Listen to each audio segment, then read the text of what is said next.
And we're back with another episode of the Lakers Fast Break Podcast. This is a snack pack, everyone.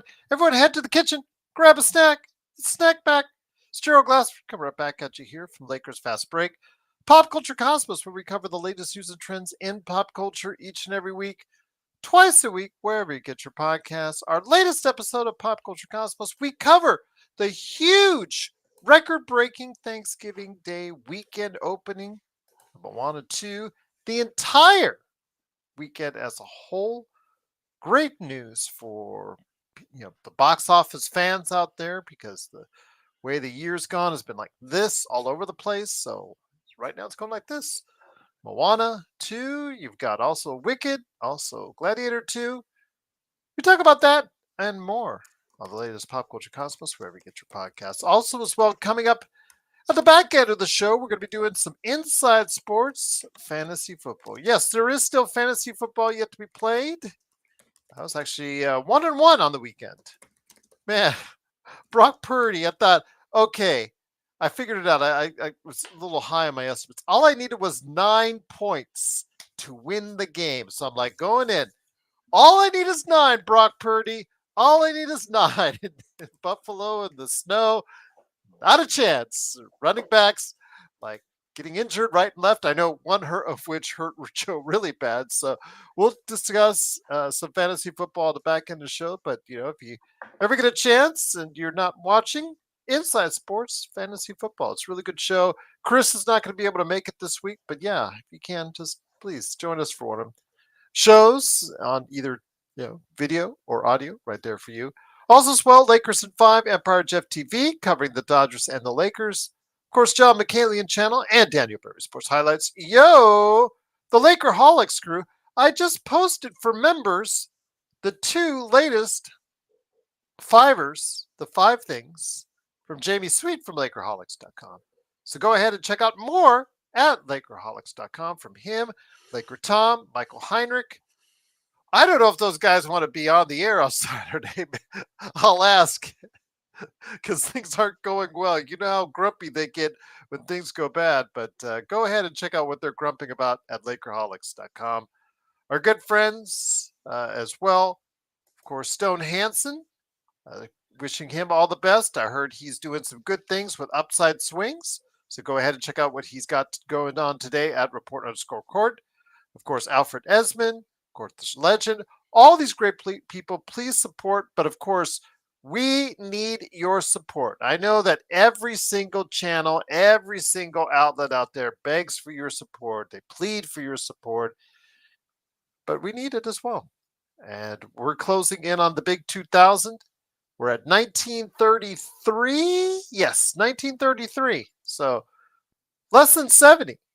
To get us to 2,000 subscribers. If you get a chance, please go ahead, like and subscribe, or tell a friend. If they really like combative, argumentative, realistic thoughts on the Lakers, because we'll go at you like you go at us. But if you really like what the fire that we bring, go ahead and make sure you let them know about what's going on right here at the Lakers Fast Break Podcast. And last but certainly not least, big shout out to our latest stack of members right here for you. So go ahead and check out what we're doing today with the membership program.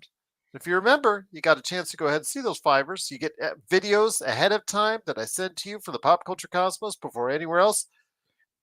Articles I've written specifically for members, emojis, badges, and more for just $2.99 a month. That price ain't changing. It ain't going up to my knowledge. I might make another tier plan later on, which will give you even more stuff. But for now, I'll throw a lot of good stuff at you for $2.99 a month. Right here at the Lakers Fast Break Podcast. Search is in the house. Best mod for the Lakers that's out there. It is, of course, Search and Destroy. But this is the Lakers Fast Break. And after the game, after the drubbing, the 29-point drubbing last night in Minnesota, there was some reflection by JJ and by LeBron. Maybe the 82 game plan for LeBron wasn't as smart as what he thought it would be at the time he said it. So we're going to ask the question, is a changing of the schedule for LeBron, some load management in order. Is that coming on the way? Is that the right move? We'll go ahead and talk about that and the reasons why it's even come to this in the first place right here on the show. Plus, more bad news on Jarred Vanderbilt. We'll go ahead and talk about that on the show. Anybody who's expecting Jarred to come back anytime soon, hate to say I was right. Of course, on the comments yesterday on the YouTube channel, they said, yes, Gerald, you were right. Pat yourself on the back. I don't feel good about it because guess what? That means a longer absence for Jarred Vanderbilt. And we'll talk about that on the show, plus the ISFF as well. But here today, we'll go ahead and talk about what's going on with him and the Lakers and LeBron and all that. It's good man indeed. First off, right around the corner, please make sure on Steam or Epic, you're going to go ahead and get his new game, Corrupt, Coreupt, right there for you. Plus, also as well, he is also behind Simblade, SimbladeWithY.com, and of course, Ox1947 at LakersBall.com. It is Joe Soro. Joe, good to have you here, my friend. This is not going to be a pleasant hour of Lakers talk. Let's just get this out of the way right now because they are 12-9. They're not heading in the right direction. They're still going to be going in tomorrow.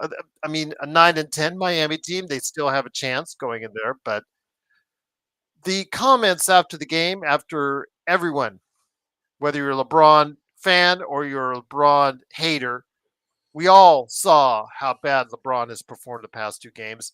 Oh, for what Darren corrected on our show, 0 for 24 on three-pointers. His last 24 three-pointers, he's missed all of them. LeBron James has really looked like a shell of himself. And as we've said before, this team was not constructed for a 40-year-old LeBron. It was constructed for a 30-year-old LeBron, and they're not getting it right now. So now they're talking about reevaluating LeBron's claim earlier, like 2 weeks ago-ish or whatnot, where he said he was going to play every single game. Your thoughts on reevaluating the plan going forward and when they might do some load management? And how did it come to this in the first place, even though I already know what that answer is? I give LeBron some credit here in wanting to play all 82 games. Yeah, that sounds weird. that Yeah, very that's upfront. what's just giving props to someone for playing and earning their money is kind of weird, but it is a rough 82 games in this era of basketball. A lot of activity going on, especially for someone as seasoned as LeBron. The the facts of what's coming is the Lakers don't have enough to cover for LeBron despite his struggles. This is someone who has been struggling, who still can put up some points, get an offense going, have some really, really good passing and just overall focus from the other team on that player. The Lakers don't have anyone to really replace LeBron, even though he's bad. As a matter of fact, a bad LeBron is still better than everyone except for Anthony Davis. That's the unfortunate thing about him sitting, but he's probably gonna have to sit. It's just there's no other way to look at it. I would have preferred him to sit yesterday's game based off what we've been watching. And I'm not usually a guy that says that, but we are in the reality of this, and he may have needed to sit down to just get his head right a little bit, if anything, and hopefully come back tomorrow and against Atlanta to maybe have a shot at winning those games. I don't feel very comfortable about the Miami game. I don't feel very comfortable about the Atlanta game because there's a history, and a lot of times the history of things usually come true. If there's exceptions where they could come into Miami tomorrow and in Atlanta and win well, but usually this trip does not work out well. And it doesn't help that they do not have the necessary replacements for players who are struggling. And there's really no one on the team other than LeBron and AD whom can play well and still give you a chance to win. Usually when AD and LeBron play well, it usually means there's a high probability that they're going to win the game. But if D'Angelo Russell has a good game and everyone else stinks, it's not going to mean much. Same thing with the Austin Reeves and the Dalton Connects in a lot of ways as well. Where this is going to likely go, probably what our initial assumptions were in the summer. And unfortunately, there's a lot of immature and unrealistic people out there that continue to interpret what we say to something else instead of focusing on what is. What is going on with this team is it doesn't have enough talent to compete for a championship.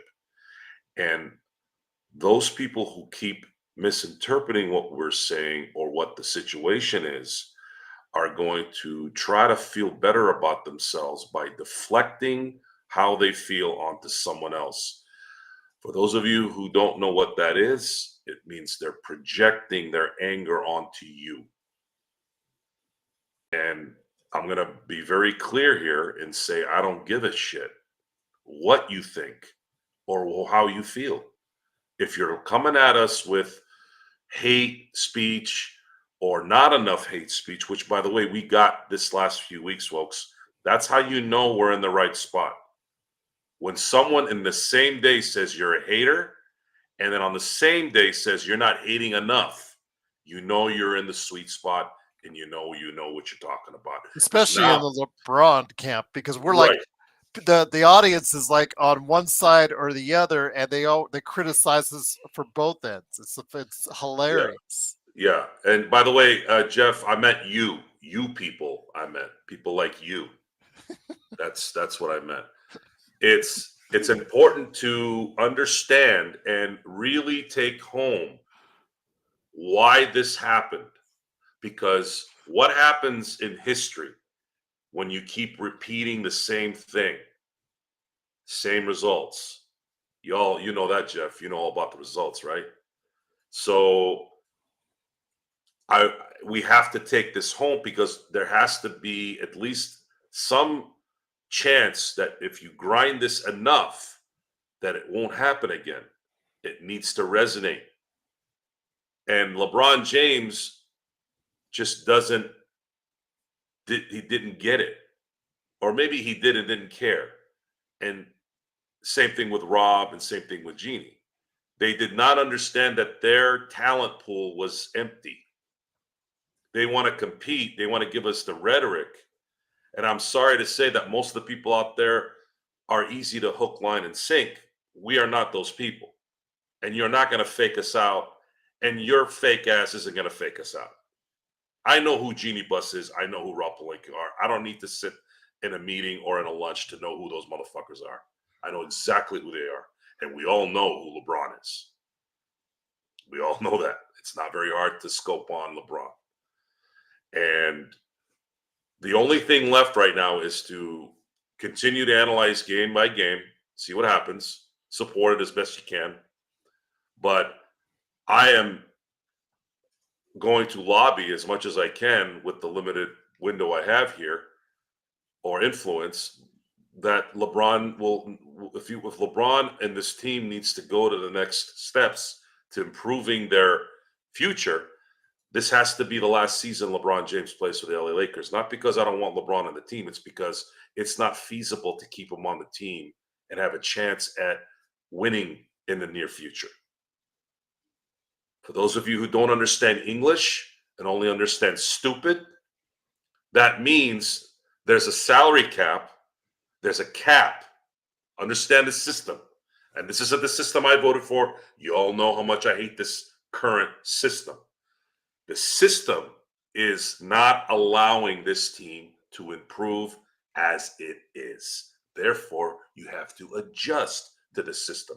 This is the system that the stupid ass owners and the stupid ass NBA PA and Michelle Roberts, whoever the hell the idiot that decided to go on this and not challenge it, this is what they've served you. They've essentially served you a giant, nice, fresh plate of hot shit.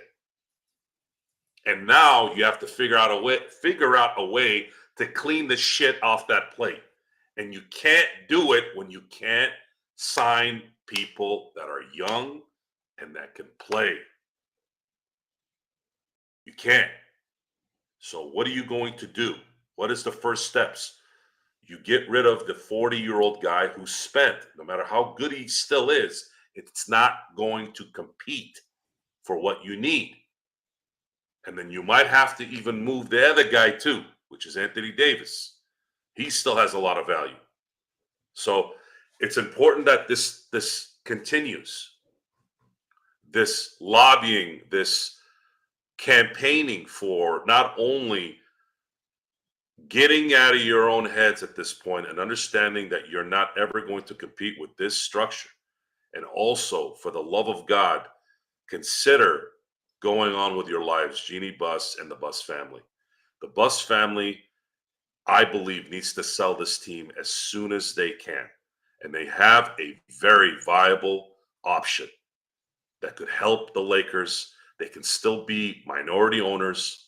They can still be involved with the team, obviously, but they have passed their time. It's time to get this team to someone who knows how to run business, especially sports business. And that's it. That's where this is at. There's nothing that's going to change here, guys. The Jarred Vanderbilts of the world, even if he was healthy as an ox, pardon the pun, he is not going to make that much of a difference. And I'm not going to rely on a dead fish to enhance the team anyways. Well, on that note, once again, it is the Lakers Fast Break. It is Joe Sorlong, Gerald Glassford. Thanks again for watching, listening. Truly appreciate it. Before we get back to LeBron and the possibility of a load management system coming into place, let's get into Jarred Vanderbilt, because it was announced today by the team that they're, what a surprise, Joe, pushing it back, his return to the lineup even further into the month of January. They say early January. I kind of not really confident on that, because guess what, Joe? After coming off his surgeries on both feet, in the rehabilitation, in the ramp up to him getting better, in the ramp up to him shooting and getting to the point where he's starting to warm up with the team, practice with the team, stuff like that. You still see him out there. Maybe it's because he put on that extra colorful outfits that he usually seems to wear. I don't know. For whatever reason, he is now experiencing a fluid buildup in his left knee during this rehabilitation. So it is delaying his return to at least January. So not only, Joe, does he have, or is he recovering from surgery on his right foot, not only is he recovering from surgery on his left foot, he now has a fluid buildup on his knee. So now he's having knee problems as well. I think one of the more telling signs of stupidity is I look at Jarred Vanderbilt's contract, I look at Max Christie's contract, and I see on their fourth year after this year, obviously they signed a 5-year, I believe it was. No, Christie signed a 4, sorry.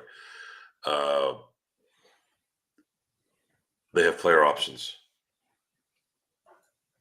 Why would you give Max Christie and Jarred Vanderbilt a player option on year 4?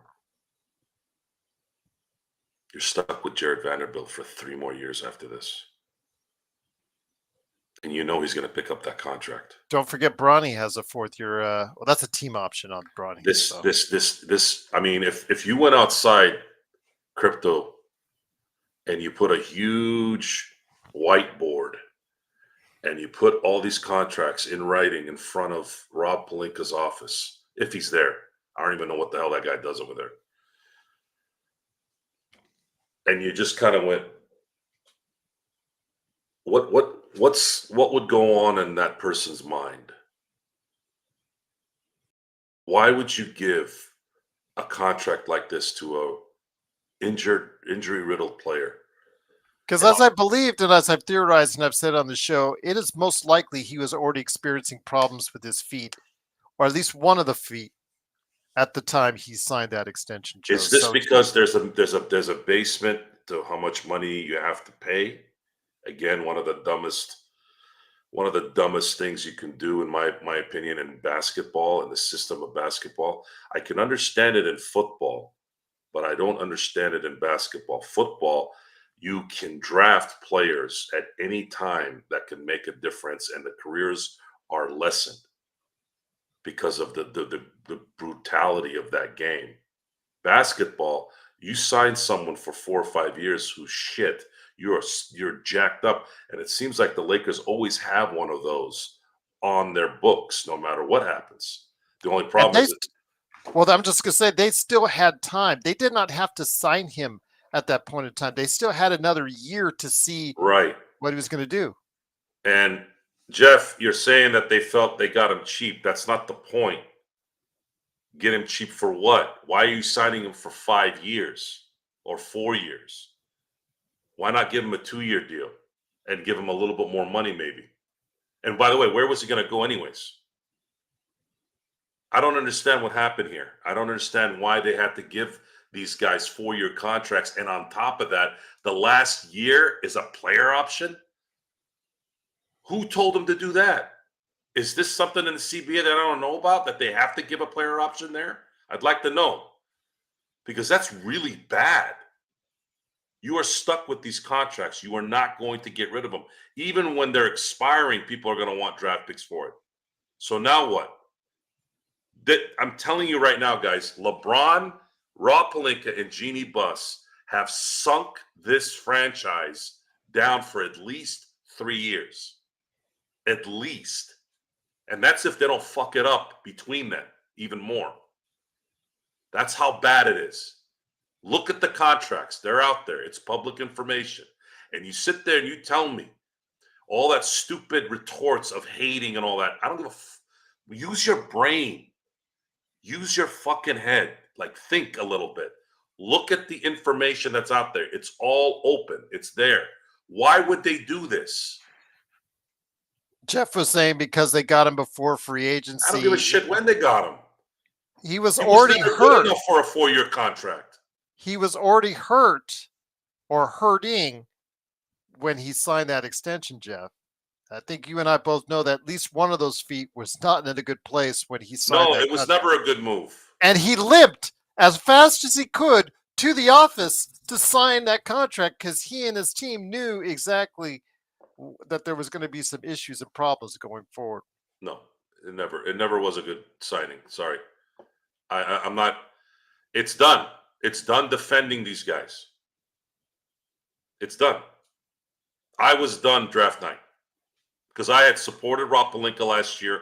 I supported him a year before. I supported the Westbrook trade. Folks, it's just like anything else. At some point, you keep supporting until things are finally at the point where you're like, what the hell are you doing? I'm trying to back you guys up for all the decisions you're making, but it ain't working, and you're not changing it. You keep making the same stupid mistakes over and over again. You signed Vanderbilt to that contract. It was a terrible contract. And then you go on and do it again to Max Christie. And then you draft someone who shouldn't be playing or can't play when you desperately need talent. At some point, it's done. You can't support that anymore. My campaign right now for the rest of this Laker tenure of Jeannie Buss and the Busses is sell the team. You need to sell the team. And I was not on the boat to sell the team when Jim Buss was on board. I never was on that team. Look, they're not selling the team. They just need to get a better player personnel guy and a better person in charge. But they don't know how to do that. They don't know how to do that either. They have a general manager. When you saw the press conference today, you knew who you saw with Blake Snell? You saw the general manager, Brandon Gomes, and then you saw the player personnel guy, Andrew Friedman. This team doesn't have a player personnel guy. They have an idiot at GM doing all that. Let that guy, because you're worried about drama, right? You're worried about that player personnel guy, like Jerry West probably did, tell you that you're an idiot and you don't want to be called an idiot. That's why you have your friends in there. That's why you got LeBron's kid in there, because you know you're not going to ever have to hear anything from that or from LeBron. This is a goddamn sorority now. It's a sorority house. It's not a professional sports team. This is what it is, folks. Friends. I have plenty of friends, folks, to give you some perspective. I have plenty of friends. I have friends from here to the end of the court. You know how many of my friends work with me? Zero. They don't belong in my arena. It's different. They are good. Most of my friends, unless they're lawyers in that realm, they have to go to work. They have to get like a list of things to do. They're worker bees. Empire Jeff says, I've said for years that Rob should be the GM and they need to bring in a true president of basketball operations. We've said for years, Jeff, that Rob should be nowhere near this organization. No, he shouldn't. No, he should have never been there. And the only reason he's there is because Kobe gave him his blessing. By the way, Robert is here. Robert, you popped that question in very late on the post game. We answered your question on the nightcap. I want to let you know I saw it at the after we went off the air. We answered that question on the nightcap. So please, if you can, check out the nightcap because we really wanted to thank you. We thanked you then and answered your question on the nightcap. Wanted to let you know. Both John and Joe answered that question. So, yes, search and destroy. Joe has friends. Yes. But yes, Robert, thank you. Very good friends too, by the way. Yes. By the way, Robert, thank you. Yes, I did catch it after we went off the air. One snap. You hear that, Jeffy? One snap, baby. You know all about that. Yeah, I would not have Rob Pelinka running anywhere near this organization. Not any decision-making, player personnel, anything. He can go back to be an agent. Go back to be an agent. I don't want Rob Pelinka anywhere near the Lakers anymore. Yeah. That guy's a disaster. And this is something we've said for years, Joe. I think since that's a pretty good title, Darren. I gotta admit that. Yeah. That's a pretty good title. With that, I'm gonna have a glass of wine. There you go. Is it that Merlot again? Yeah. Oh, that's good using the tea. Oh shit. I guess I gotta redo this again. Oh, there you go. But once again, it is the Lakers Fast Break. It is the Lakers Snack Pack. Truly appreciate you being here. It is, of course, Joe Soro along with me, Gerald Glassford. Again, the news, if you did not hear, Jarred Vanderbilt, who is already trying to rehabilitate and come back from not one, but 2 feet surgeries on both feet. So one apiece. Experiencing some fluid in his knee. So now the return date is going to be sometime, according to reports, early January, but I'm not counting my blessings at this point. This may be very well be a lost season for Jarred Vanderbilt, Joe. I have a feeling. This is just a lot like what we saw last year with Gabe Vincent. Takes the 3-year contract immediately. Has some knee issues and he's gone virtually the entire season. We're seeing it this season and also last with Jarred Vanderbilt. Since he signed that extension, he's been available for what? A month? Maybe? I guess it could be worse. You could be New Orleans with Zion Williamson. Yeah, that's true because he takes up more of the salary cap and he is relied upon more in the New Orleans offense. But, Jarred, I know a lot of people out there, and especially in our chat, they've said, well, when Vanderbilt comes back, he's going to take care of a lot of his issues with the defense. When Jarred Vanderbilt comes back, he's going to take care of a lot of issues with rebounding. And I'm like, man, are we watching the same Jarred Vanderbilt? He's a nice player at times. The best of Jarred Vanderbilt is a nice player. Does provide energy for you, does provide on-the-ball defense. Not good getting around screens as we saw in the playoffs, but still, perimeter defense he can give you. Probably our best defender when he's healthy. Rebounds right around, I'd say above average for his stature as far as his position, what he plays normally. So, yes, but he's not a game changer in that sense of the word. He's not going to dramatically put the Lakers as even an average team rebounding wise. especially cure all the offensive rebounding problems. And defensively, we're one of, as Robert Wheeler pointed out at the time he sent us his letter, where the Lakers were in the bottom 10 in defense. Actually, I didn't think they were that high. And so thank you, Robert, for letting me know that they were as high as 24th, which kind of surprised me. That he's not going to be the cure-all for that. So if he does come back, Joe, it will be a lift.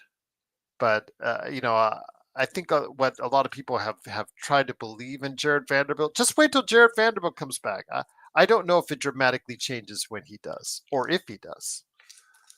What's delusional psychosis? Is that the shrink term?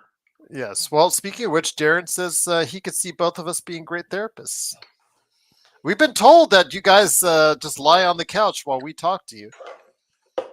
What do you charge per hour, though? I don't think I'd be a good therapist. Your life sucks, man. So Jay, get out of here, Joe, Next. Jay, the last year of Kobe was bittersweet, but I knew it was coming to an end like that. I never thought Kobe would end his career well. Now, he had a beautiful last game, but Kobe was a lot like Troy Polamalu to me in terms of there was going to be a reckless end because those guys played recklessly. Kobe played on dozens and dozens of turned ankles, and it eventually was his demise. But man, that was 20 years of just amazing basketball. Even the bad years where he wouldn't make it through the season. It just was. And I enjoyed Paul Gasol's time there as well. I enjoyed Shaquille's time.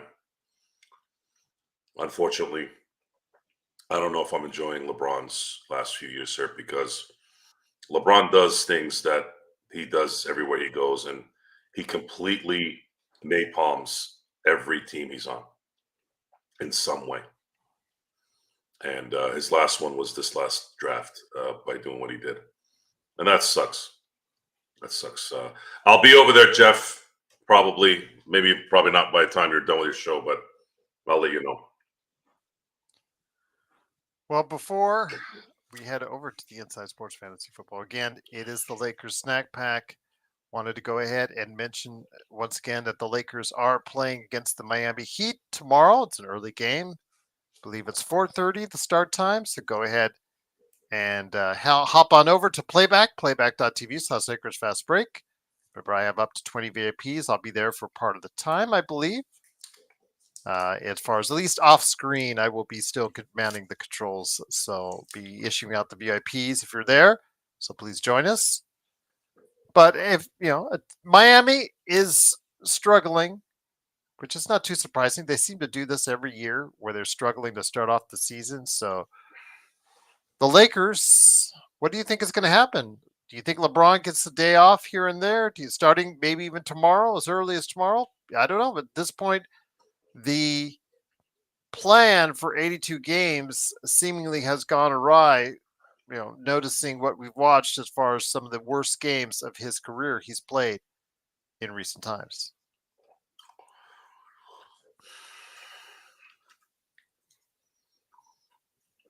I think JJ's hinted that they're going to have to sit him at some point. Looking at the schedule, let me see here. Looking at the schedule, maybe they sit him for the Portland game. One of the Sacramento games? Maybe, but they're going to be there anyways. They're not traveling in those two games, and they have a day off in between.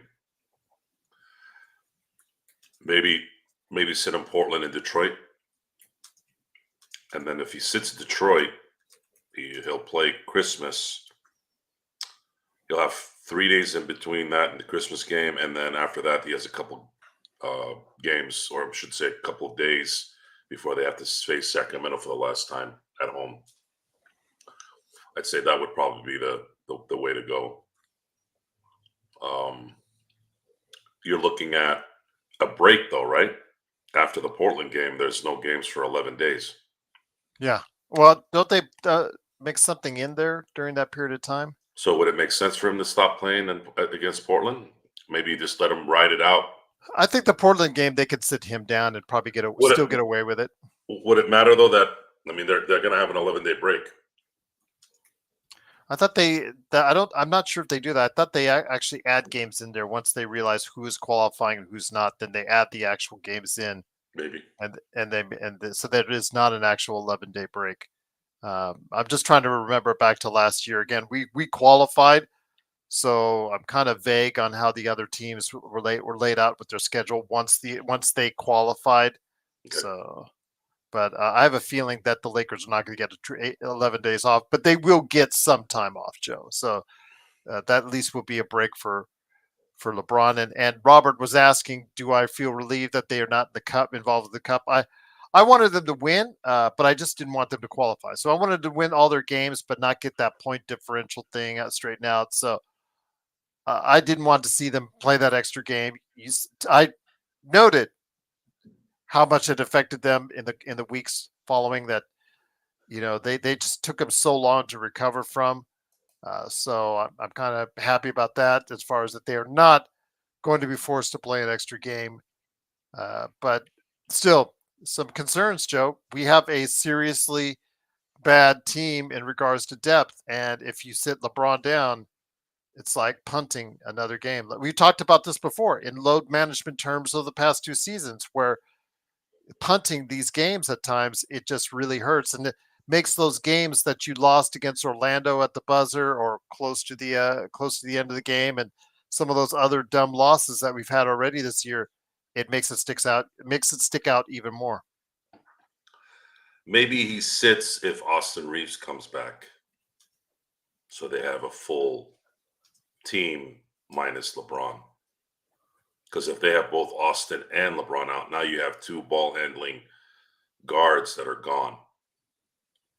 And it just makes it worse. You're going to have to depend on D'Lo to play 40 minutes. I don't know how the hell. Here's our latest one to get one every week. Hey, Nick, look, I will say this. He already put a target on his back with his previous recording.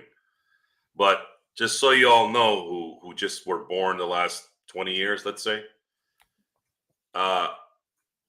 Mr. Combs was very, very popular in terms of putting parties together. Almost everyone in the famous realms went to his parties. So you could blame everyone. Even Denzel Washington went to a party at his place. He was known as a guy that put those parties together. He was kind of like the Hugh Hefner of hip hop. He had the parties, and people said he had the best parties. Now, my guess, and again, pardon my ignorance if I'm kind of giving him a break here, it's very unlikely that everyone participated in whatever activities was going on, maybe after midnight. That's just common sense to me. But apparently, Elon Musk has a list. Everybody has a list. What is it with lists? People get caught doing shit. Oh, they have a list. Why is it always a list? And why do we always have to wait for a list? Oh, we'll let you know what that list is. When? We already know the list. Go look on MTV at the early 2000s or whatever E channel was going on. 95% of anyone that's famous is at his place. So what? Everyone's going to get on that list now? Come on, man. Y'all got to wake up a little. At various times, LeBron he's not even looked phased by it. So I don't, I know he did get off the social media thing. So that kind of what points a finger there. So yeah, definitely looking forward to seeing what comes out of this as far as it's concerned, but I don't think LeBron has any idea on that. So it is Gerald Glassford. Thanks again for watching this. We truly appreciate it. Please like and subscribe to get the latest notifications on when we go live on the air with the latest Lakers Fast Break podcasts. What's up, BD on Twitch? Truly appreciate it. If you're new to the actual show, please go ahead and subscribe today. We are closing in on the big 2,000, so hopefully you'll be able to join us on that quest for 2,000 subscribers. Looking forward to hearing what you have to say. So out there, let me hear what you have to say in the comments. The Warriors just let Denver literally win that game. Yeah, I saw the score on that. So definitely looking forward to seeing how this affects the Lakers. But Phoenix's win puts them ahead of that. Yeah, as far as the Lakers are concerned. Sports Baby says, Joe, soon there will be a rumor that you. I was scared it was me, Joe, when you like froze to death. You know what? I think it was because you were talking about a list. You were on someone's list, and just before you were ready to release it, out you go. So there you go. I'm on that list, Joe. I'm on that list of yours. Yeah, I know. It's not a good thing.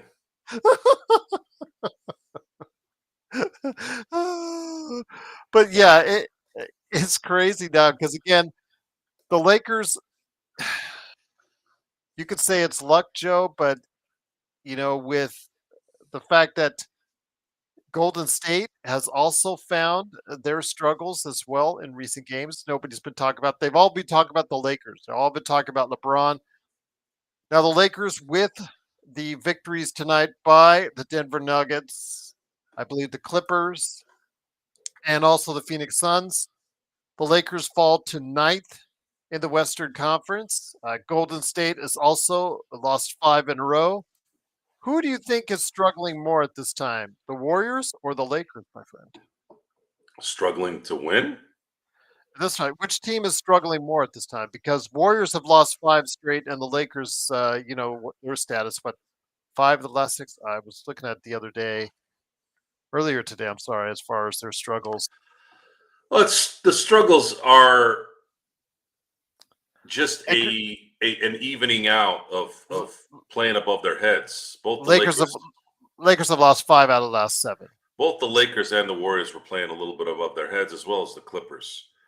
The dust will settle on those teams, and they will eventually uh, be who they are, and that is playing teams or out of the playoffs. That's where those 3 teams' destiny really lies. They just don't have enough. The surprise is Denver a little bit. I think there might be a lull, like it usually happens with championships for teams like Denver. Maybe Boston has a little bit more fortitude in that. They're still playing well, even though they've won a title. I think their program and their mindsets in Boston seem to be very, and that comes from the players, by the way. I think guys like Jaylen Brown and Jason Tatum are level-headed guys. They've dealt with criticism. They've dealt with the media try to put the rift in between them, and nothing has phased them. And then you have, really class act guys, really good players like Al Horford there, and Porzingis has never really ever been a problem in terms of chemistry and being a good team player. Drew Holiday is the ultimate team player. Derek White got the contract of a lifetime when no one really thought he would be that kind of guy. And then you have Mazzulla, who's a leader among leaders. This guy is great not only as a coach, but A+ human being. A+ human being who's can coach. You gotta tip your hat. You gotta tip your hat off for that setup there. And of course, Brad Stevens, in my opinion, you could argue as the best basketball operations guy in the NBA. Presti and Conley obviously are probably one. I'd say if I had to pick, I go because you got to go with the winner too. Yeah. Brad Stevens 1A, Presti 1B, and Conley 1C. And the 1C and 1B can kind of flip flop however you want. So yeah, I'd say to answer your question, I think Golden State and the Lakers are equally starting to go downhill, and I don't see them really going up again, except for maybe a couple of maybe 2 or 3 game winning streaks here and there. But I don't see the Lakers winning another 6 games in a row at any time the rest of the year. It is a concern for us Lakers fans, but with the Lakers again, looking to hopefully gain a advantage, a 2-1 wins, as far as on the road trip with a victory, hopefully tomorrow in Miami. Maybe they can go ahead and right the ship just a small bit. But if they don't, Joe, and they go winless on the rest of the road trip, by the end of the weekend, Joe, they could find themselves out of the playoff mix. Oh, it's and not only that, but probably looking at a 500 record. This thing can go bad very quickly, guys. Yeah. And you all got to be prepared for it because there's not a lot of depth, there's not a lot of energy, and there's not a lot of hope in LA. And this can come off the rails pretty quick. And I'll give them the benefit of the doubt. I'll say even if they lose the next two games, I have a pretty good feeling they could probably get a win against Portland at home. And then however the Sacramento games turn out or whatever games before then, we'll have to wait and see where they're at that point. But the Lakers, I looked at the Lakers as a 44-win team and missing the play-in by one slot. That's kind of how I go, how I'm rolling with that. Yeah, 805. The Dodger thing, I just find it hilarious that, for so long there was such issues with decision making by the skipper.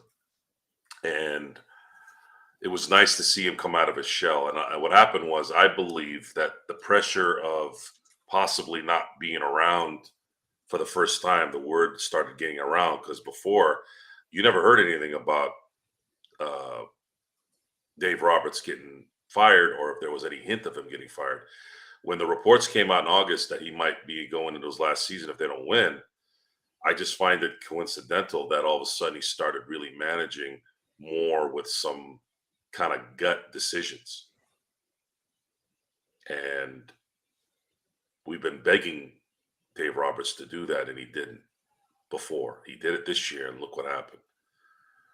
It's just, it's nice because it opened up everything at that point. Once they won this championship, especially with the limited pitchers that they had at the time, a lot of the guys came through when it mattered, but they were going into that World Series the playoffs, with not one ace that they could rely on, not one. And the fact that they were able to dominate virtually after Game 3 of the NLDS all the way through, that's a testament to the leadership and the execution of everyone. But it was nice to see Dave Roberts make some gut decisions, because I think they made a huge difference. But how that pertains to the Lakers, the system in basketball is different than in baseball. Mm-hmm. And everyone needs to understand that those who are whining and crying about the system in baseball because your team ain't getting because your team is too cheap to spend money.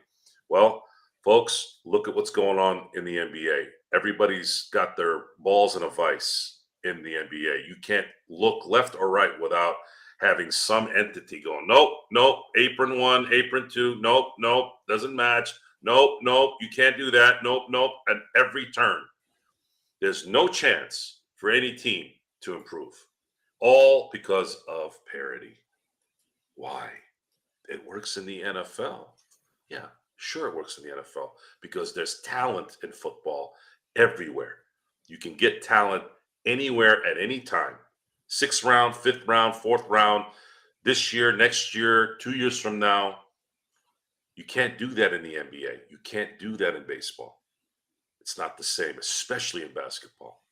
And I think that needs to be told, and you need to understand you can't always get what you want. You got to work with the system. We're going to have to work with the system. But when I say we, I'm saying looking at the current leadership, this leadership has no business running a basketball team, let alone running a basketball team with constraints like this to boot. You need people that are smart, that have resources, that can adapt and change on a whim instead of worrying about whether the puppy got enough puppy chow or whatever, or any of that garbage. You notice as it gets, because they're already 21 games in, Joe. I wonder, especially Lakers ball as well. You notice the people taunting us with the olives. They've gone quiet in recent days. Yeah, it's unfortunate. I wouldn't have mind putting on a show, but it's we're looking at a 12-9 record now, and one more loss puts you at needing the Lakers to win 8 straight. Because I don't think they're going to be a 4th seed in 11 games. I'm sorry, 9 games. Yeah, 9 games. Yeah, sorry, folks. It's probably not Season going to has happen. already flown by. So, yeah. Yeah, I would have loved to have done it. It certainly looked like there was a chance there when they won 3 straight to start the season. I thought, whoa, this might actually work. And they were close to winning 4 in a row. But I'm not here to boast because it's depressing. It doesn't help us. It doesn't help the Lakers. No. I'm We a talk winner. about all the time how the numbers are better when we lose, et cetera, et cetera, et cetera. We don't want the team to lose. I'm a winner. Yeah. I'm addicted to winning. I want my teams to win, Mhm. despite how I feel. So, short of a player being a abuser of some sort, I am going to cheer for the players who are helping my team win. And JB, I don't think a return, because he's talking about the Bob Myers deal, put him as a GM and hire Magic's president of basketball operations. I think, I think Magic, his days in any type of decision-making process for the Lakers, I think it should be done, JB. With all due respect, such a great part of the organization, one of the greatest players of all time. It's never really worked out as a coach, as an executive. It's just never worked out. It's probably best. He's such a skilled businessman. He's earned so much off the court, been so successful. The fact he's still with us today and still alive, still exuberant, still out there, still doing tremendous things. Let him be to do that.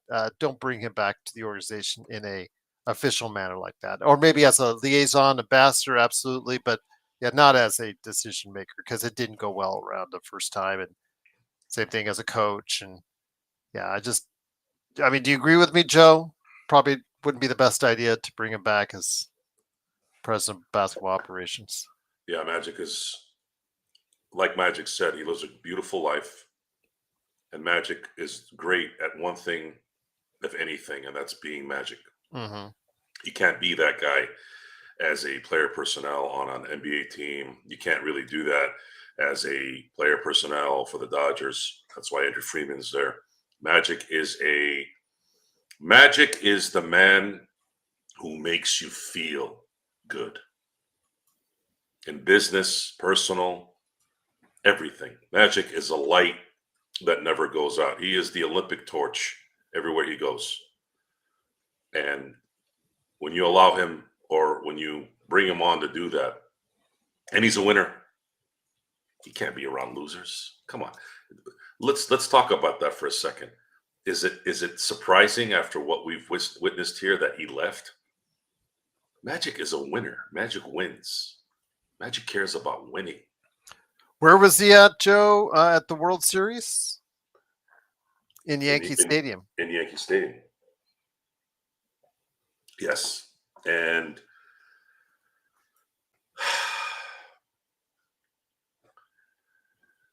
we can't keep going back to the same Magic well. The well is gone, folks. Magic is now, the well has retired. Magic's job now is to go into a room and make you feel good. That's it. That is it. And I'm happy to see him in that role, because that's the first guy I ever considered my number one in terms of fandom. That was the guy. Growing up, I was a Magic Johnson guy, and I didn't really get a chance to see his real prime either. I got the tail end of it. And I don't know if Magic really has much influence really either. I think Jeannie is turning into a decrepit old woman that is stubborn. That's always a bad thing when an old person becomes stubborn and has power. A lot of matriarchs and patriarchs, when they start getting to that area in their heads that they need to be stubborn, and a lot of it is chemical, more ornery as you get older.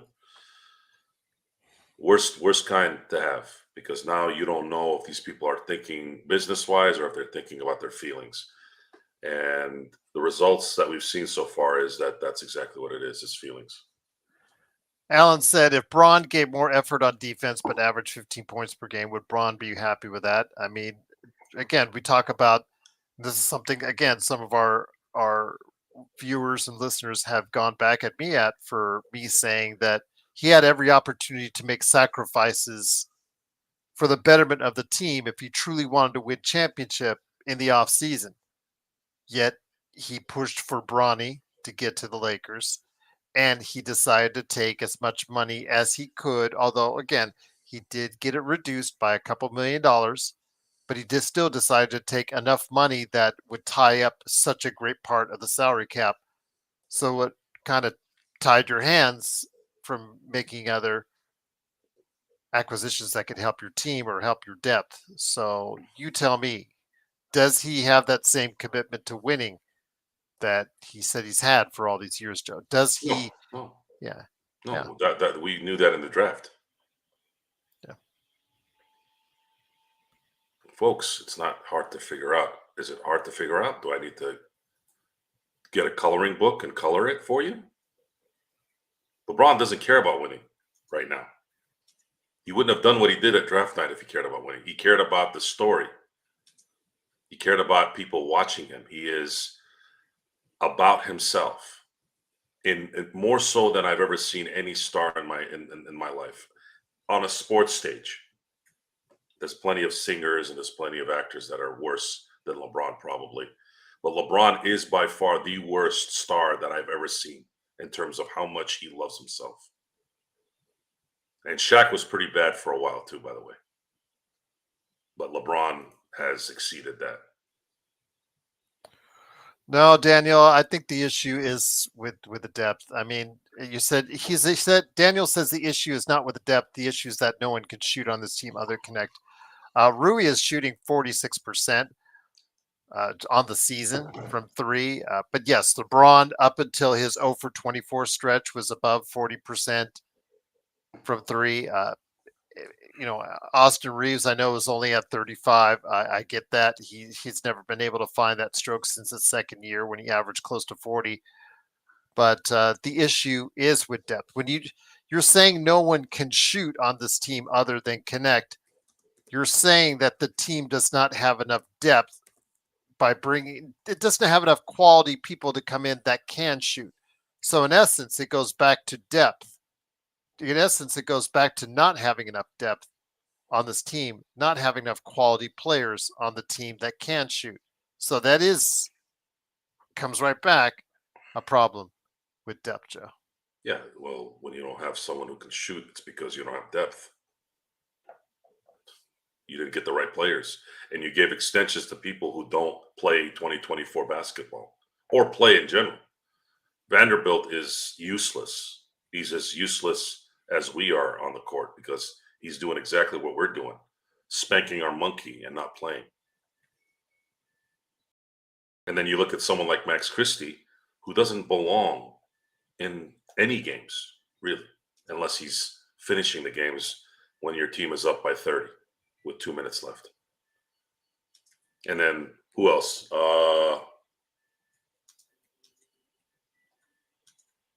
Who else do I have to pick on? Gabe Vincent makes $11 million a year. To do what? What does he do?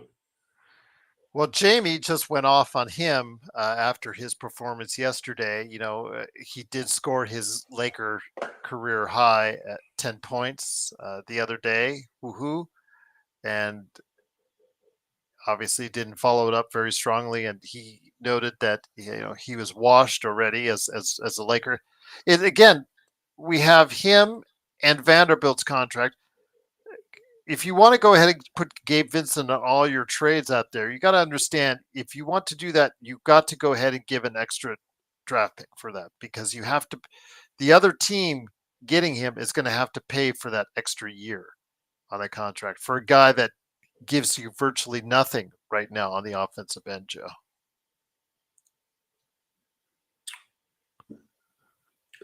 Groundhog's Day over and over again. It's the same story over and over again. This team is not, there's not a cohesiveness with this team. There isn't an identity still. And AD decides to show up in increments of maybe 1 week, maybe 2 weeks, maybe 3 weeks, and if you're lucky, maybe a month. And then he reverts back to passive AD, getting his ass whooped by any big that has any skill set, and then back again to the same routine. AD has never in his entire career run an entire 82-game season where he dominated game in and game out. Oh, that contract, Alan, is worse than Gabe's. We're talking about Vando's. So because the fact there's more years on it. Oh, and there's a player option on the 4th year, by the way, too. Yeah. Now, mind you, the salary cap will be a bit larger, so it'll be a little bit less of a percentage of a hit overall. But, you know, if we're going to continue to have years like this where that doesn't Vando matter is not because available. that doesn't matter. Much like when you sell a house in a buyer's market, that means you have, if you sell the house at a good price, that means you got to go buy you got to buy an expensive house too to replace it. It doesn't matter if the salary cap goes up another 20, 30 million, people are going to make more money at that point too, and it'll wash out whatever margin that you think you can get because you got them cheap. If it was a star, that's different. If a star is making, let's say, 30 million a year, and the salary cap goes up, let's say 30 million bucks, now guys are getting paid 50 and 60 depending on timing there. That makes sense. But for a dillweed like Vanderbilt, that's just extra money that you can't put towards something you need because he's just a wasted spot. The 5'10", I mean, look what that asshole Dang did for how many years? Even that little $5 million was a gnat in our ass. When they waived him and stretched it out. Yeah, they had to stretch him at that point because they wanted to guarantee that AD would be there. Fine, but they still, throughout all that entire thing, they still had to deal with that extra $5 million that was gnawing at them. It was like for extra 2-3 years, or something like that. 3 years, yeah. I think they spread out the. It wasn't a Bobby Bonilla deal, but yeah. Although it's going to be interesting. I saw that article, Joe, on ESPN regarding the Dodgers and how they have deferred, what is it, $1 billion? Up to $1 billion? Yeah, interesting. But hey, paying down the line for what you can get now. So Soto making the decision pretty soon. We'll see if the Dodgers can get the Japanese pitcher coming up from overseas. I had mentioned this when I found out the information today about how I believe it was Toronto, Boston, New York, Mets, and the Dodgers have apparently at least thrown $600 million at Soto. I'm thinking to myself, does Soto really need another $100 million at that point? Dude, come to LA. You would win championships for the next 6 years. You can't spend $700 million. What difference does it make? I think Snell's press conference proved just that. He's like, I'm jumping on board. I'm jumping on board with the Dodgers. And of course he is. He's getting $183 million too. How are you going to say no to that regardless of what's going on? But it does help. But Soto, seriously, dude, if the Dodgers seriously offered him $600 million, if this is not just some leak, see, Rosenthal, who's very respected in the Ken Rosenthal is very respected in baseball. I don't think he's lying. At least I don't think he is. If the Dodgers really gave him $600 million, I'm guessing it's probably for 12 years. Dude, just take it. You're going to have probably a bunch of opt-outs in that anyways, too. Take that money. Come to LA. The Dodgers will win 130 games next year and probably sweep through the playoffs.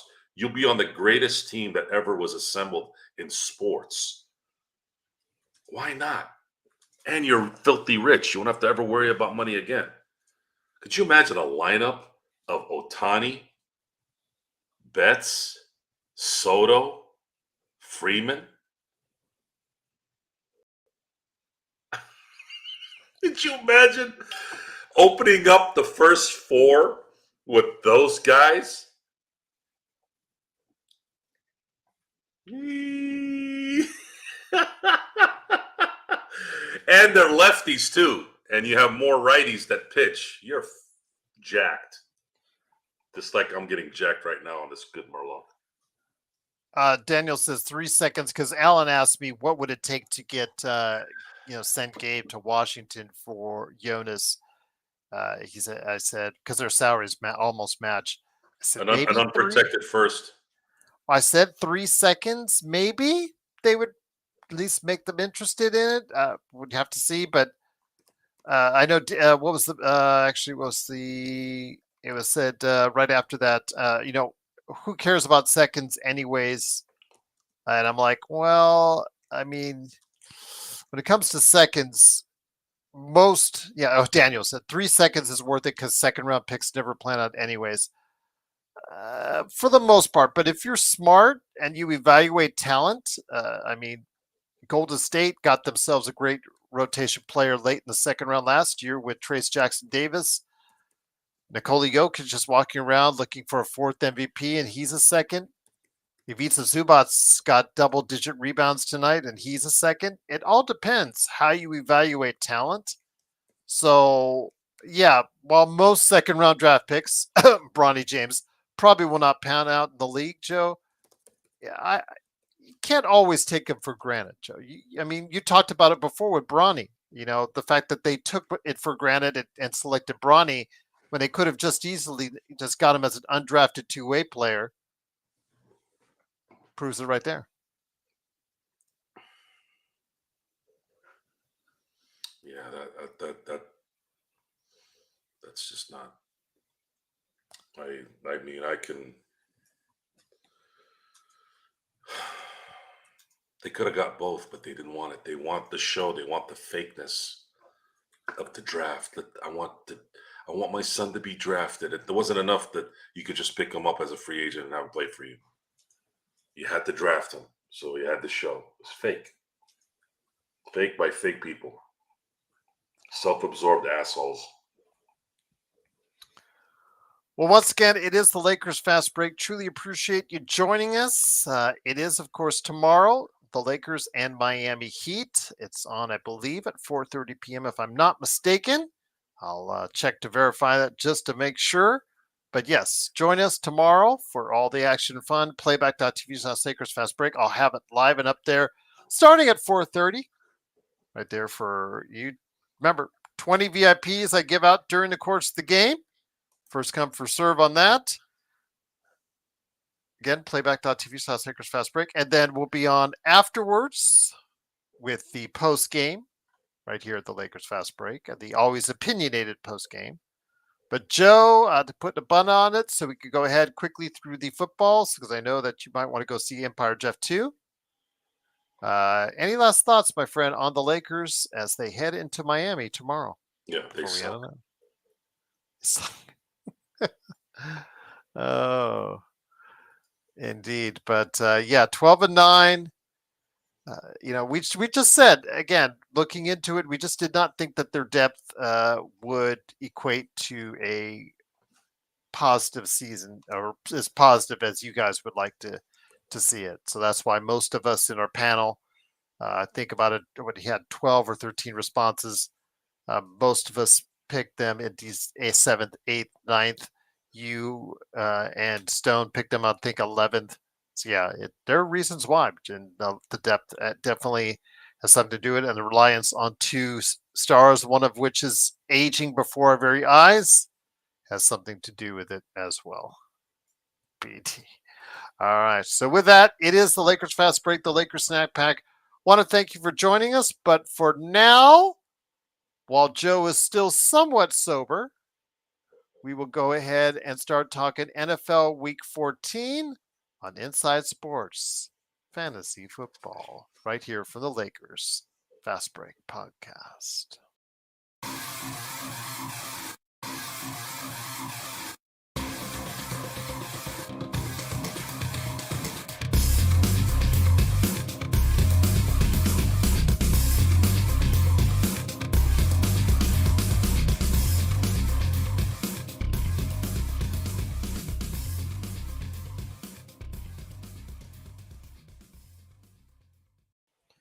Thanks again for joining us. It is Inside Sports Fantasy Football. Hopefully, you will stay with us from our Lakers Fast Break live feed.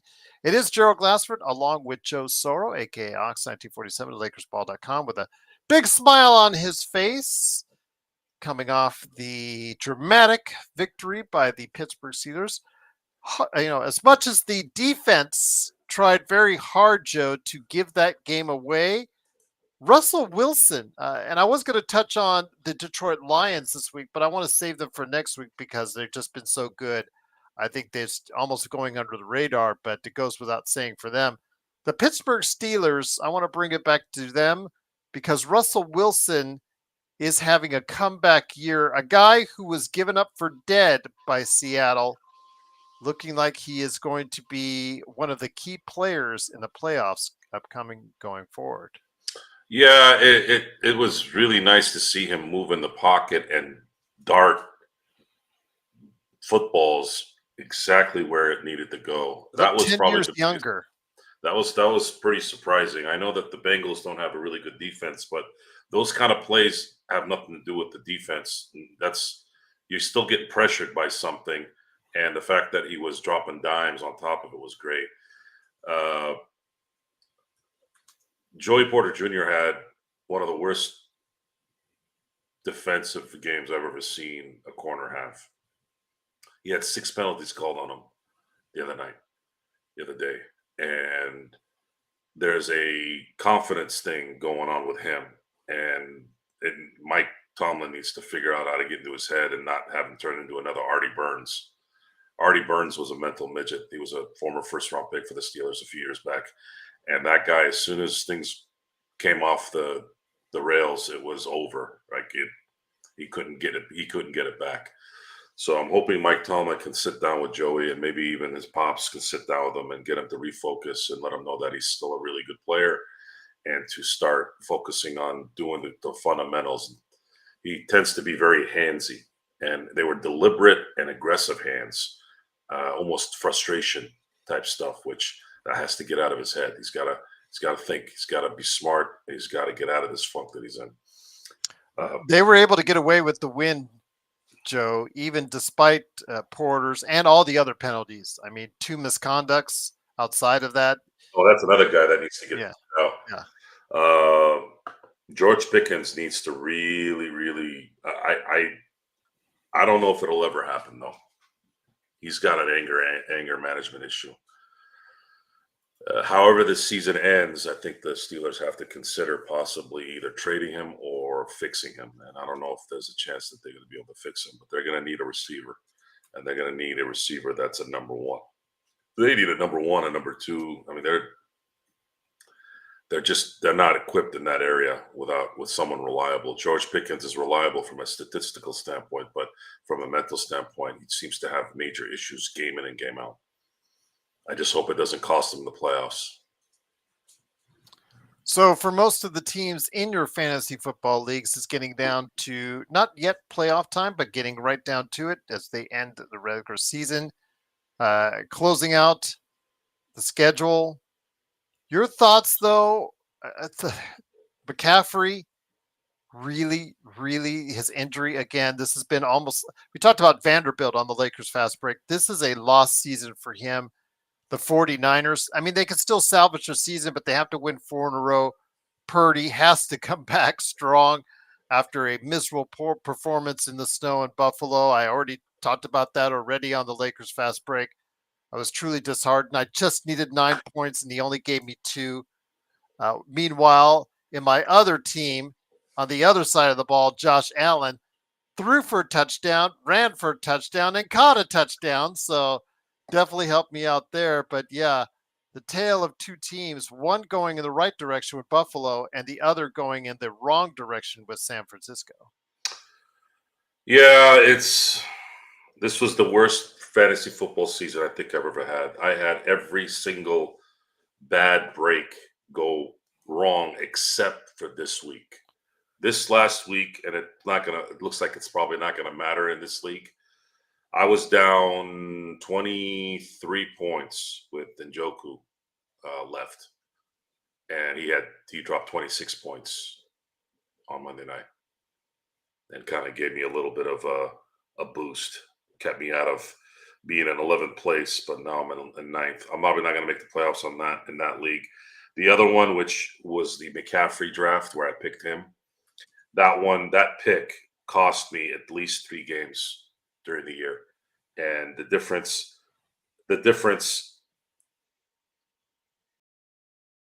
If I win this week and one other player loses, I'm in as the last seed in the playoffs.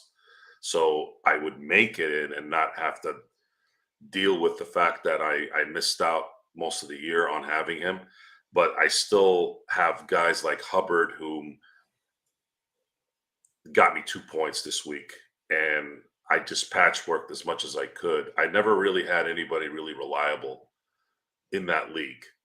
And I was hoping McCaffrey would be that guy. If I had just picked Robinson first at the time, I would have won 3 more games, and then at that point, I could probably justify what's going on.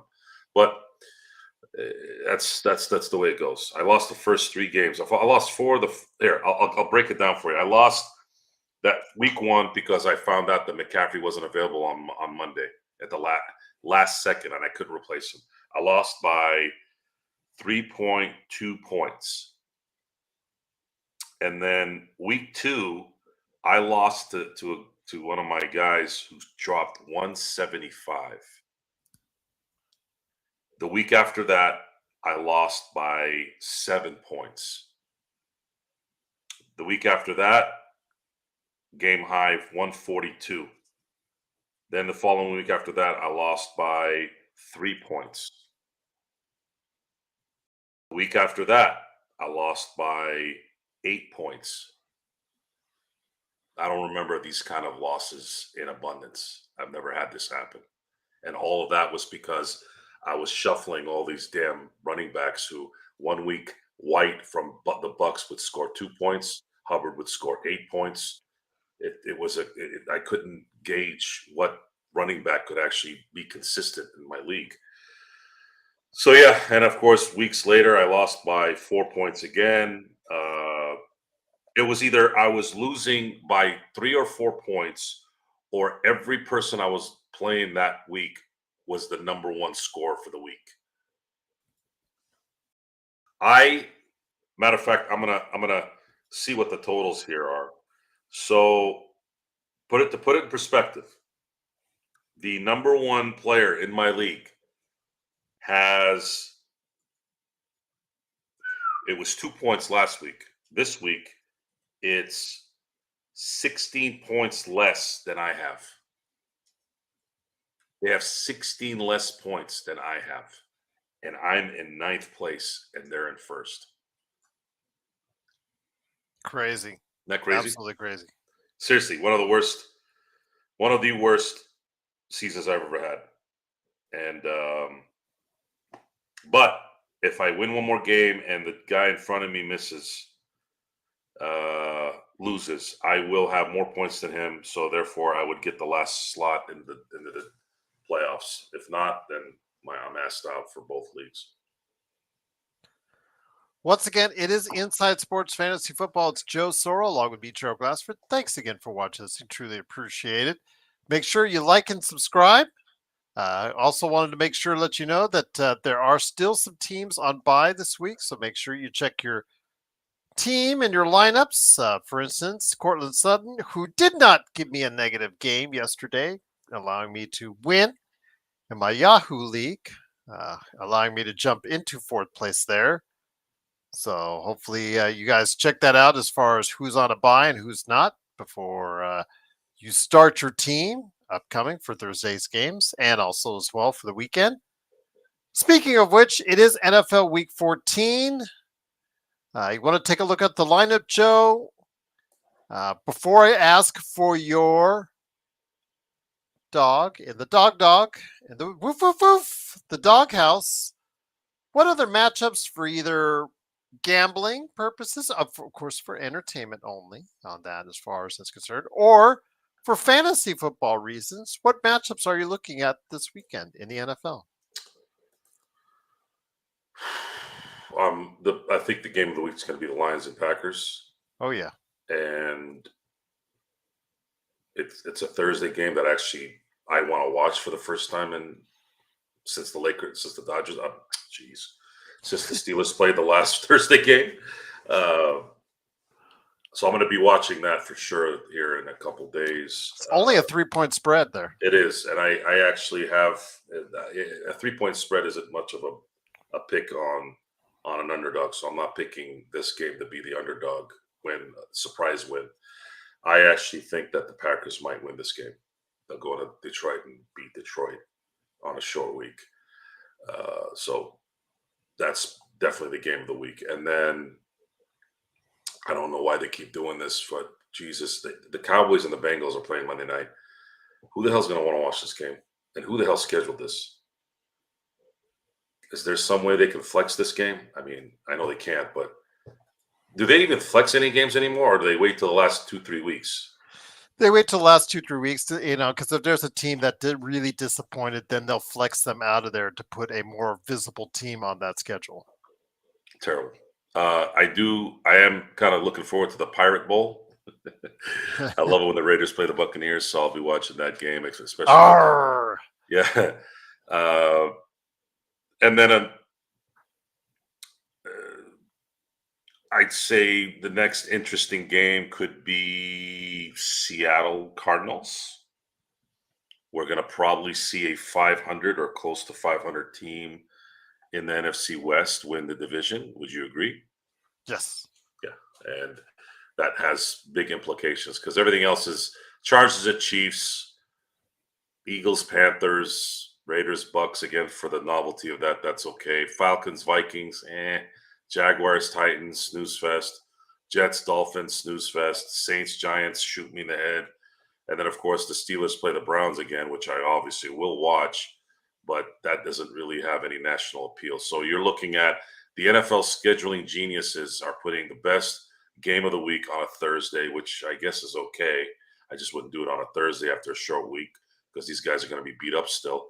And then the next best game would probably be Seattle and the Cardinals. So that's kind of it's really dead, just a terrible week in terms What about of the Chiefs and the Chargers? Chargers headed to KC. I already know how that's going to end, Gerald. Well, KC has. The Chargers have played good defense. Herbert hasn't played great. He hasn't. Let's put it this way: he hasn't lit up the scoreboard, but he hasn't done things to put his team in a losing situation. He hasn't thrown many interceptions, hasn't thrown many touchdowns. He's become more of a game manager this year under Harbaugh.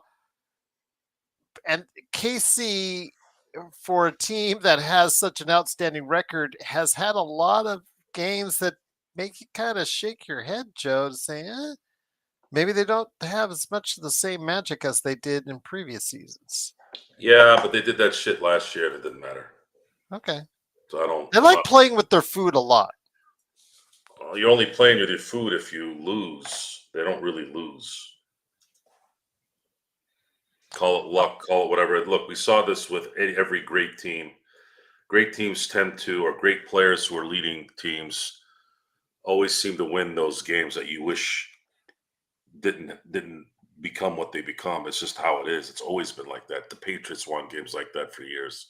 Mm-hmm. The Chiefs have enough of a star that captains their team to where they're able to squeak through these kind of things. It's just what it is. But I'm not interested in the Kansas City Chiefs and Charger game. I don't. To me, they're too boring teams to watch. They've been very boring this year, and that's kind of how I feel on that. Aussie was saying on Facebook about the Bills and the Rams. You know what Cool Bro says about the Rams, but Che has also been a big supporter in our chat about as far as Josh Allen's concerned. But your thoughts on the Rams and Bills? Yeah, I mean, I could see that being a kind of a close game just because Buffalo's going out west, and usually a team that goes out west or vice versa, usually there's a challenge with travel and weather, and Bills seem to play better when it's cold, and the Rams are in a dome. Half dome, okay. I should say. Why? But yeah, I'd say sure. Or it could just be a blowout by the Bills, which is probably more likely than a close game. based off how they've played lately. Alan says still with Lamar out, pass any quarterback in the playoffs if he can't run. With Lamar out, pass any quarterback. Lamar Jackson? Is Lamar Jackson out? Wait, run who? That's because I was trying to read Alan's question because it still. Will Lamar outpass any QB in the playoffs if he can't run? Oh, yeah, I'm assuming he's talking about Lamar Jackson. Alan, Lamar Jackson, I've had a chance to see Lamar Jackson a lot, being I'm a Steeler fan and the Steelers playing the Ravens. Even in that one win that he got against the Steelers, there was a penalty in that game that allowed the Ravens to win that game. If that penalty had not happened, Lamar would still be an 0-for against the Steelers. Lamar Jackson is a very good football player. It's suspect if he's a very good quarterback. He's a good quarterback, but very good to great. I think the league has bent over backwards for some stupid reason. The same reason why they gave Myles Garrett a Defensive Player of the Year award last year, which I couldn't figure out. He had 1 sack the last 6 games of the year, including the playoffs where he was basically non-existent.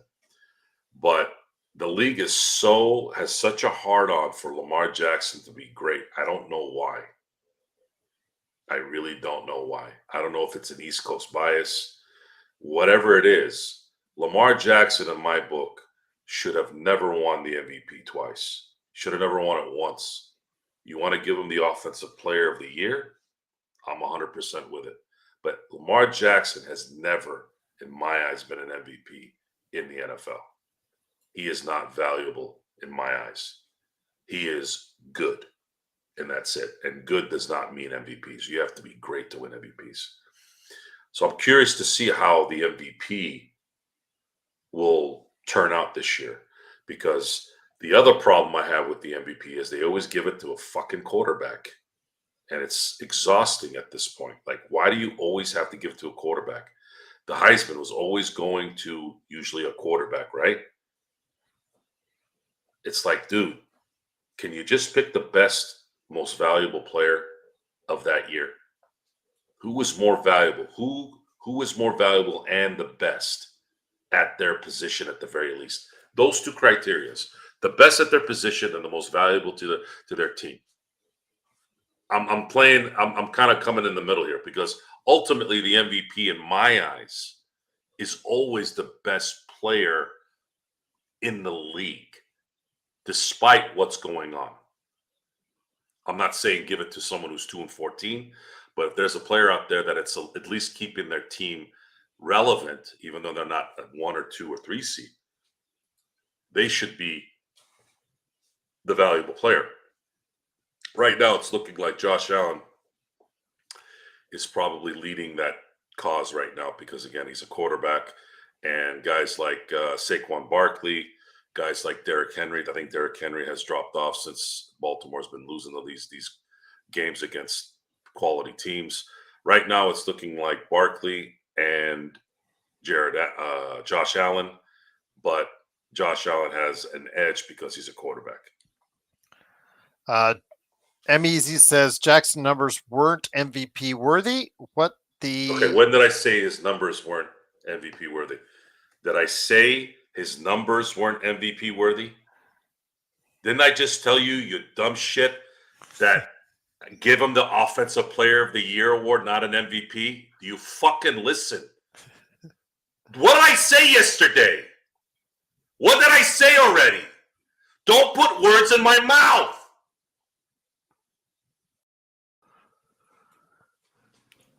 It's most valuable player, right? You want to give Lamar Jackson Offensive Player of the Year for his numbers? Yes, I said that. Or did you forget when I said that right away? Jesus Christ.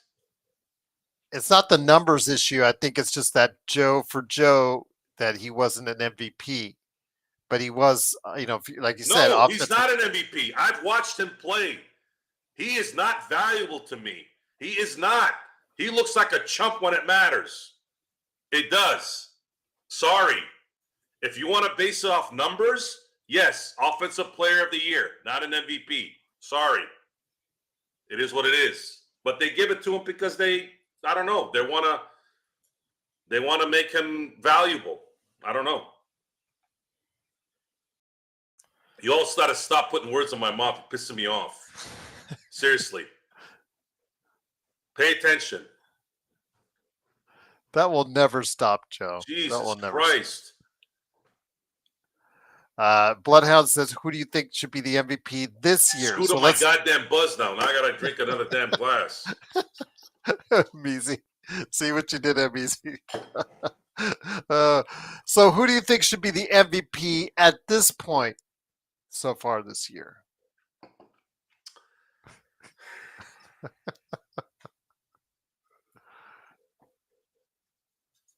Well, let's look at that for a second. Both Jarrett Allen and Saquon Barkley, if they're not on their teams, are nowhere near where they are, right? Hurts gets a lot of credit, though.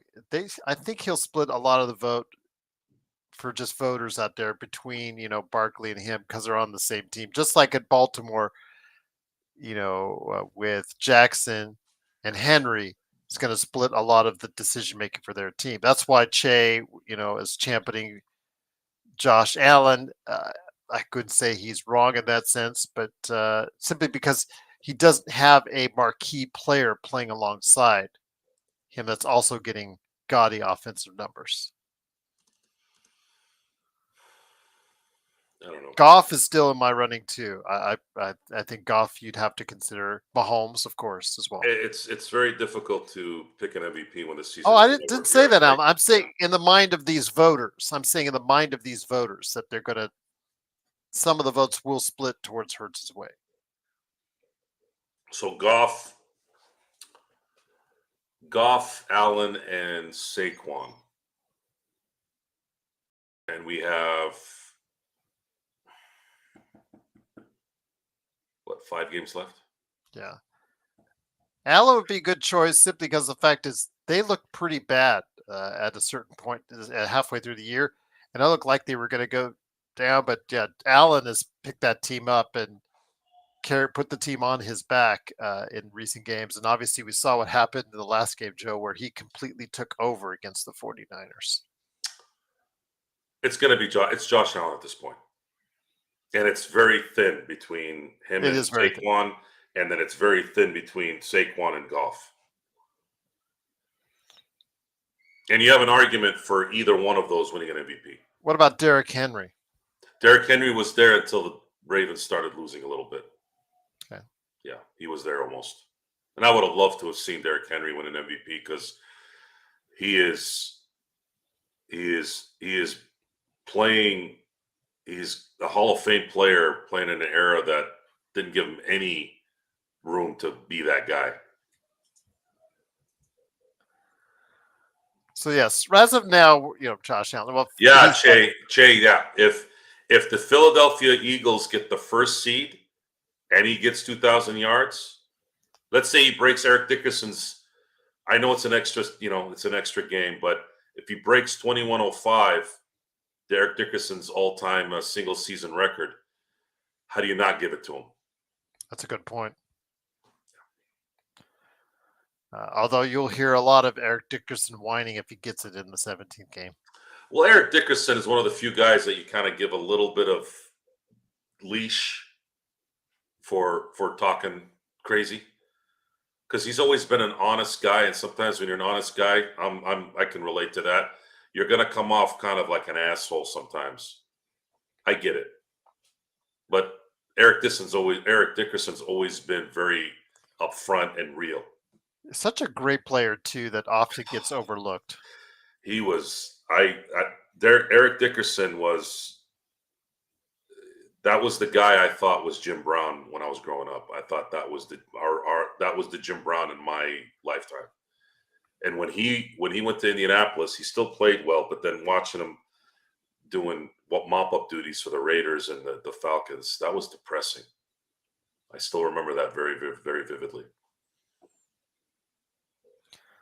Before we head on out, just got to go ahead and, in honor of Chris Sardieri, my good friend who came up with this so many years ago, that part of the segment of the show that we called Woof Woof Woof, the doghouse, my friends. So any underdogs this weekend for entertainment purposes only appeal to you on the schedule. Well, let's see here. What would you consider an underdog? Do the Browns have a chance of upsetting the Steelers in Pittsburgh after what happened 2 weeks ago? No. Is it really an upset if the Jaguars beat a 4-point favorite Tennessee Titans? Is it really an upset if the Packers beat the Lions? No. I'm going to do this in honor of our good friend Chris. I am going to pick the Giants to upset the Saints. And again, I say this not only for Chris, of course, he's our friend. Want to support him, want to give him hope. And I do want to give him hope because it's still the Maras that own the Giants. I think they're just hitting the skid. They're going to right the ship at some point. I don't know when, but they're not owned by morons. They're owned by a very good family, and they just got to get out of this rut a little bit. And what a way to do it. You dump Daniel Jones, and now here you are. Let's see if you can get a game in New York, for God's sakes. You got to win this one, especially with Hill going out for the year for the Saints. That was terrible. He was having a phenomenal year. Yeah. I hate to see that happen to him. It's unfortunate, but I'm going to say my upset pick of the week will be the Giants to win at home. Okay. That's a good pick. In fact, that's where I was leading to as well. But you got that one. I'm gonna say, well, yeah, Alan, Barry Sanders. Barry Sanders is my number one running back of all time. Yeah, I mean, Walter Payton has an argument, but I didn't see Walter Payton in his glory. So Barry Sanders is the one that I pick, and then after that, it's LaDainian Tomlinson. In my lifetime, I don't know if there was ever a better running back than, and I hate that Emmitt Smith was good too. I'm not trying to dog on Emmitt. There was a lot of really good running backs. Even Adrian Peterson was great, but Barry Sanders was just something I still have never seen before or after. And LaDainian Tomlinson, his first 5-6 seasons, I lived in San Diego during that time, and that son of a gun was a dynamo. Absolute dynamo. Just fantastic. Out of the backfield, through the edge, in counters, in sweeps, catching the ball. It didn't matter what it was. Dane Tomlinson was the full total package. all right. And on that note, I think I actually, in honor of Cool Bro, I might lean towards the Rams in the 4.5. So we'll see if the Rams got anything left for them for the season. It's got to be for this weekend. So in honor of Cool Bro, I do the Rams. I pick the Rams in the 4.5 at home. So we'll see. Again, appreciate you joining us. If you have any questions on your fantasy football team or NFL in general to talk to me and Joe about, of course, Inside Sports Fantasy Football at yahoo.com, IS Fantasy Football at yahoo.com, or Inside Sports Fantasy Football, wherever you get your podcasts. Yes, JSJ, yes, supporting Cool Bro. I actually like the fact that the Rams play decent at home. So that's probably my thinking there. It's going to be in the friendly confines of Inglewood SoFi Stadium. So we will see what happens. But again, it is Joe Soro along with me, Gerald Glassford.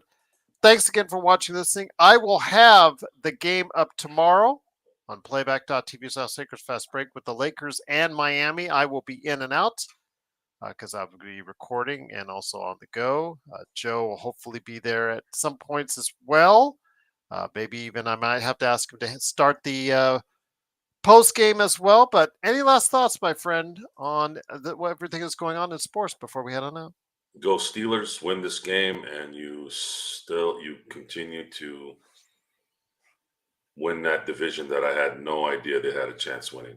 Yeah, you did not think of them very highly heading into the season. No, I had no idea.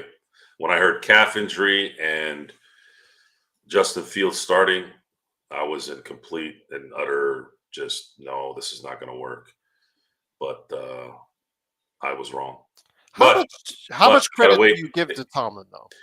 Uh I know you don't like to give too much my credit. issue with Tomlin is he even in this last game, he doesn't know how to manage the time or his timeouts. There's a lot of little fundamental things that he's really bad at, and it's frustrating to all hell. It really bothers me that he can't take timeouts correctly and he can't challenge calls correctly. I don't understand why it's so hard. That's Pop Warner mistakes that the head coach in the NFL shouldn't be doing. All right. Well, Xbox says he could come on the post game if needed to have a chance to chat to Joey. So there. When Mark is invited to anything that I'm at. Okay. And on that note, it is, of course, the Lakers fast break. The Lakers are playing tomorrow in South Beach. Will they have had too much sun? They have too much party?